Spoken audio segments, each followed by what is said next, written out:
yawa ina jin Malakin ina wannan yaro Sadik Playboy Sadik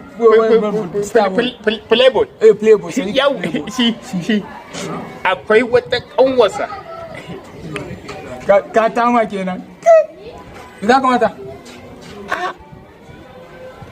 an jima muke da ita za ta nan sakon ka za ta zo yanzu ma sauri zan yi in tafi saboda na san inda take za ta iya zuwa kwarai da gaske ya kamata ka kawo ta ka ji magana ta hankali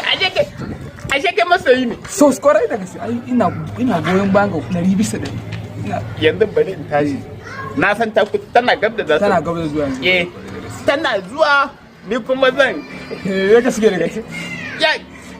bari yana to ni ma bara in ka gama da ina nan ina jiran ka ni ma ina zan karaso baka da matsala to ba kai ne Playboy ba Sadik Playboy ni ne aka yi to Lado naji Lado ya tama wa kanwa ka zai kai ta shagon shi wannan ladan Lado wanda dai ka sani Lado ba wannan dan iskan na ba to kai maza ka dau mataki to tukar hanci in ba haka ba za a samu gagarumin matsala abin ya dawo kan kanwa ta ba da mu na gode malam na gode kai kawai kenan no.